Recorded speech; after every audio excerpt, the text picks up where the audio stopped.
Hello everyone, welcome to UGC NET History Classes 24.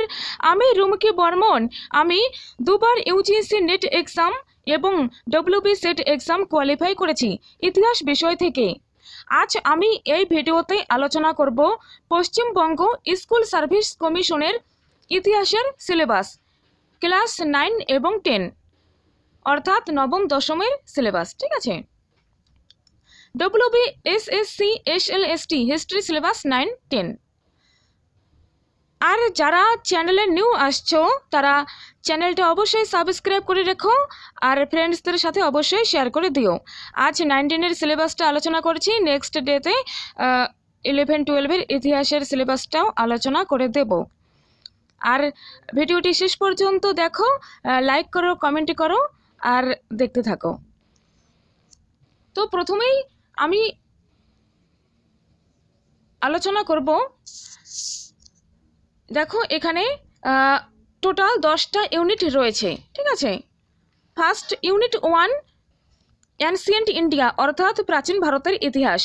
Unit 2, 3, 4 হয়ে যাবে মিডিয়েভাল India অর্থাৎ মধ্যযুগের ভারত। আর ইউনিট 5, 6, 7 হয়ে যাবে মডার্ন ইন্ডিয়া অর্থাৎ আধুনিক ভারত। আর ইউনিট 8, 9, 10 হয়ে যাবে আধুনিক ইউরোপের ইতিহাস। ঠিক আছে, তো দেখো সিন্ধু সভ্যতার বৈশিষ্ট্য অর্থাৎ যে হরপ্পা সভ্যতা বা সিন্ধু সভ্যতা তার বৈশিষ্ট্য এখানে পড়তে হবে। এর মধ্যে সিন্ধু সভ্যতার আবিষ্কার ও তার বিস্তৃতি, তার মধ্যে সভ্যতার যে নগর বিন্যাস অর্থাৎ বিস্তৃতি রয়েছে, মহেঞ্জোদারো, তারপর হরপ্পা, গুরুত্বপূর্ণ স্থান, এগুলো পড়তে হবে। তারপরে এদের রাজনৈতিক, সামাজিক, অর্থনৈতিক জীবন, সিন্ধু সভ্যতার স্রষ্টা, এগুলোও পড়তে হবে। নেক্সট তারপরে পড়তে হবে সিন্ধু সভ্যতার পতন। তারপর বৈদিক সভ্যতা। বৈদিক সভ্যতার মধ্যে পড়তে হবে যে আর্য সমস্যা, তাদের জাতির পরিচয়, তারপরে ঋগ্বেদ এখানে আসবে, আর্য জাতির যে রাজনৈতিক অবস্থা, ঋগ্বেদের যুগে আর্যদের সামাজিক অবস্থা, পরবর্তী বৈদিক যুগ, ঋগ্বেদের অর্থনীতি, পরবর্তী বৈদিক যুগের অর্থনীতি, তাদের আর্যদের ধর্মজীবন, পরবর্তীকালের বৈদিক যুগের যে ধর্মচিন্তা, সেগুলি। আর ভারতীয় সংস্কৃতিতে বৈদিক আর্যদের যে অবদান, এগুলো পড়তে হবে। তারপর ষোড়শ মহাজনপদ। ষোড়শ মহাজনপদের মধ্যে পড়তে হবে খ্রিস্টপূর্ব 6ষ্ঠ শতকে ভারতের যে রাজনৈতিক অবস্থা, মগধের রাজবংশ, মগধের যে বিভিন্ন রাজবংশ শাসন করেছিল সেটাও পড়তে হবে আমাদের। ঠিক আছে, এরপর খুবই গুরুত্বপূর্ণ বৌদ্ধ ধর্ম এবং জৈন ধর্ম। বৌদ্ধ ধর্ম এবং জৈন ধর্ম, এখানে মহাবীর, গৌতম বুদ্ধ, তাদের কথা আমাদের পড়তে হবে। নেক্সট আসবে মৌর্য সাম্রাজ্য। মৌর্য সাম্রাজ্যের উৎপত্তি এবং পতন।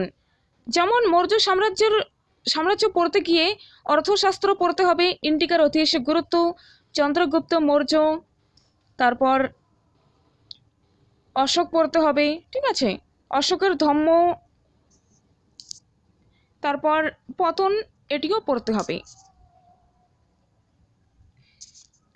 নেক্সট আসবে গুপ্ত সাম্রাজ্য।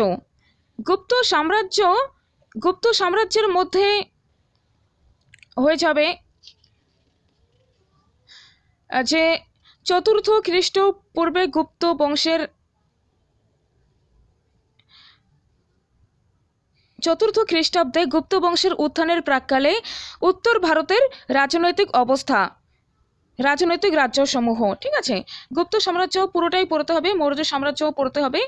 তারপরে বাংলার পাল ও সেন বংশ, পাল রাজাদের কথা, সেন রাজাদের কথা, তাদের কথাও পড়তে হবে। এটি গেল ইউনিট 1। নেক্সট ইউনিট 2 দিল্লির সুলতানের প্রতিষ্ঠা, দাস বংশ, খিলজি, তুঘলক শাসকদের কথা পড়তে হবে। প্রাদেশিক সরকার সহ সুলতানি সাম্রাজ্যের প্রশাসন কাঠামো, এগুলো পড়তে হবে।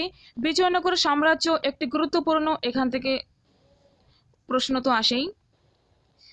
কুতুবউদ্দিন আইবক, আলাউদ্দিন খিলজি, মোহাম্মদ বিন তুঘলক, ফিরোজ তুঘলক, তাদের কথাও এখানে পড়তে হবে, সুলতান রাজিয়া। ঠিক আছে, নেক্সট ইউনিট 3-তে রয়েছে সুলতানি সাম্রাজ্যের পতন। তারপর সুলতানি সাম্রাজ্যের পতন আর বাবর ও তার ভারত আক্রমণের গুরুত্ব, মুঘল আফগান প্রতিযোগিতা এবং শেরশাহ সুরি। ঠিক আছে, এরপরে আকবরের অধীনে মুঘল সাম্রাজ্যের একীকরণ, আকবরের অধীনে আঞ্চলিক সম্প্রসারণ, এগুলো পড়তে হবে। নেক্সট ইউনিট 4-এ জাহাঙ্গীর ও শাহজাহানের রাজত্বের সংক্ষিপ্ত বিবরণ, ঔরঙ্গজেবের সম্প্রসারণবাদী নীতি, মারাঠাদের সাথে দ্বন্দ্ব, শিবাজি, ঔরঙ্গজেব এবং মুঘল সাম্রাজ্যের পতন।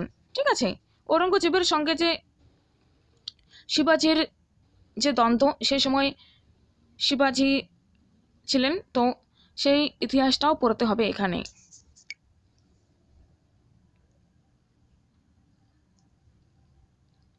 এদিকে সিরাজ উদ দৌলা এবং ইস্ট ইন্ডিয়া কোম্পানির দ্বন্দ্বের কারণ, অর্থাৎ পলাশের যুদ্ধ, এটি পড়তে হবে। তারপর ইস্ট ইন্ডিয়া কোম্পানি এর যে সম্প্রসারণ নীতি, এটিও দেখতে হবে। ঠিক আছে, তারপর এদিকে মীর কাসিম, ব্যক্তিগত বাণিজ্য, ইংরেজ ইস্ট ইন্ডিয়া কোম্পানি, ব্রিটিশ সম্প্রসারণের সংক্ষিপ্ত বিবরণ, সেটিও একটু দেখতে হবে এখানে। নেক্সট ব্রিটিশ শাসনের বিরুদ্ধে প্রাথমিক বিরোধ। ঠিক আছে, অ্যাকচুয়ালি এখানে পাইক, চুয়ার এবং পলিকার বিদ্রোহ, এটা ক্লাস 11-12-এর জন্য। ঠিক আছে,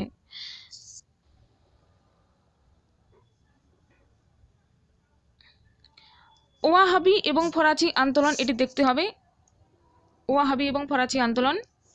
তারপর সাঁওতাল বিদ্রোহ, 1857 সালের যে মহাবিদ্রোহ হয়, সেটি পড়তে হবে। নেক্সট দেখো এখানে 1857 সালের মহাবিদ্রোহ, প্রসঙ্গ এবং প্রকৃতি। ঠিক আছে, এরপর পাশ্চাত্য শিক্ষা এবং সামাজিক সংস্কার, যেমন রামমোহন রয়, ইয়ং বেঙ্গল এবং বিদ্যাসাগর, এগুলো তো পড়তে হবে, খুবই গুরুত্বপূর্ণ আর কি। তারপরে এদিকে রয়েছে ভারতীয় জাতীয়তাবাদের প্রাথমিক পর্যায়ে প্রাক কংগ্রেস সভা সমিতি, প্রাক কংগ্রেস যেমন পুনা সার্বজনীন সভা, বেঙ্গল ব্রিটিশ ইন্ডিয়া সোসাইটি, তারপরে এদিকে রয়েছে বোম্বেতে যে সংগঠনগুলো গড়ে উঠেছিল। ঠিক আছে, তারপরে এদিকে কংগ্রেসের প্রতিষ্ঠা, 1885 খ্রিস্টাব্দে যে কংগ্রেসের প্রতিষ্ঠা হয়, সেটি দেখতে হবে। কংগ্রেসের প্রথম পর্বের প্রকৃতি। ঠিক আছে, 1885 থেকে এদিকে 1915-1916 প্রথম পর্বের, 1906 এই সময়টা পড়তে হবে, যে 6 সালে কংগ্রেস সুরাট, 1907 সালে যে সুরাট কংগ্রেসের মধ্যে যে ভাঙন, সেটি। তারপর আবার 1916 সালে একদম এক হয়ে যায় কংগ্রেসের সঙ্গে। ঠিক আছে, তারপরে সাথে চরমপন্থী রাজনীতির, ভারতীয় রাজনীতিতে চরমপন্থার উত্থান, অর্থাৎ নরমপন্থী চরমপন্থী কার্যকলাপ, এটি বলতে চাচ্ছে এখানে। বঙ্গভঙ্গ বিরোধী পড়তে হবে 1905 সালে, স্বদেশী আন্দোলন। তারপরে খুব মোস্ট ইম্পর্ট্যান্ট একটা তথ্য, যে মহাত্মা গান্ধী যুগ যেটি আমরা বলি, সেটি পড়তে হবে, গান্ধী এবং ভারতীয় জাতীয়তাবাদ। ঠিক আছে, এদিকে অসহযোগ আন্দোলন, আইন অমান্য আন্দোলন, ভারত ছাড়ো আন্দোলন, মুসলিম লীগ, পাকিস্তানের দাবি, তারপরে দেশভাগ এবং স্বাধীনতা। অর্থাৎ এখানে সংক্ষেপে সিলেবাসে কভার করা হয়েছে, কিন্তু তোমাদেরকে পড়তে হবে 19-এর জন্য। এটি একটা খুব কারেন্ট টপিক, একদম ট্রেন্ডে। ঠিক আছে, আর SLST ছাড়াও এই টপিক থেকে কিন্তু অন্যান্য চাকরির পরীক্ষাতেও কোশ্চেন্স আসে। ঠিক আছে, দেশভাগ, স্বাধীনতা 1947, এগুলো গেল আমাদের ভারতের ইতিহাস এগুলো। আর এবার আসবে 8, 9, 10-এ ইউরোপের ইতিহাস। 1789 সালের ফরাসি বিপ্লব, সন্ত্রাসের রাজত্ব, রোবসপিয়ের, নেপোলিয়ন বোনাপার্টের উত্থান, নেপোলিয়নের অভ্যন্তরীণ পুনর্গঠন, নেপোলিয়ন এবং ইউরোপ। ঠিক আছে, নেপোলিয়ন এবং ইউরোপ।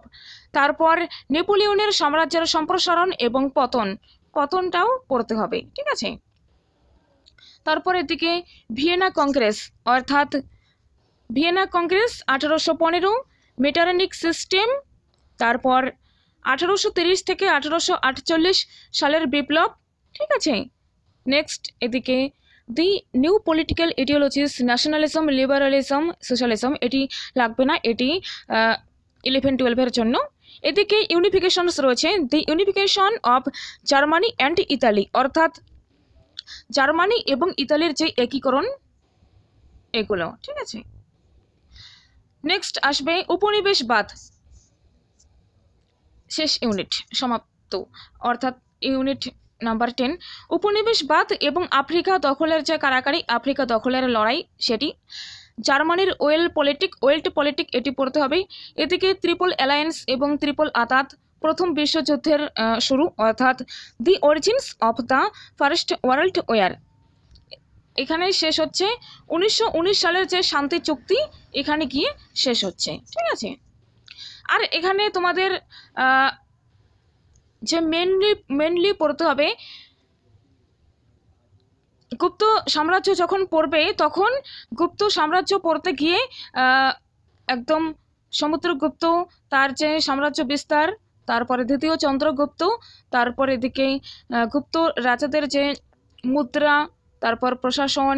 ঠিক আছে, এগুলো সবই পড়তে হবে। তারপর দিল্লির সুলতানি বংশের প্রতিষ্ঠা, কুতুবুদ্দিন আইবক থেকে একদম শুরু করে পড়তে হবে। প্রাদেশিক সরকার, ব্রিটিশ শাসনের বিরুদ্ধে প্রাথমিক বিরোধ।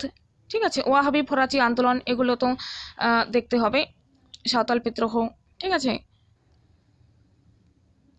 কংগ্রেসটা খুব গুরুত্বপূর্ণ করে পড়বে, খুব ইম্পর্টেন্ট। ঠিক আছে, আর সিলেবাস তোমরা কভার করো। সিলেবাস এখন থেকে, পরীক্ষা হবে, আজ হোক কাল হোক পরীক্ষা হবে, কিন্তু পড়তে তো একটু সময় লাগবে।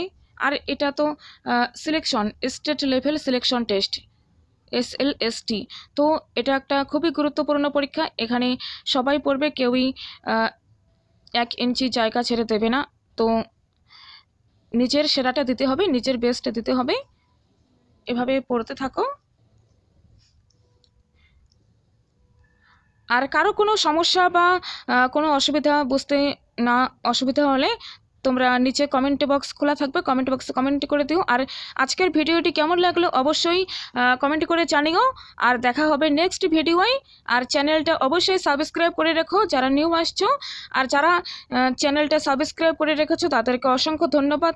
তোমরা এখানে গুরুত্বপূর্ণ ইনফরমেশনস পাবে। আর সুলতানি যুগের যে সাহিত্যিক রচনা, সেগুলো দিয়েছি, ডিটেলসও বলে দিয়েছি।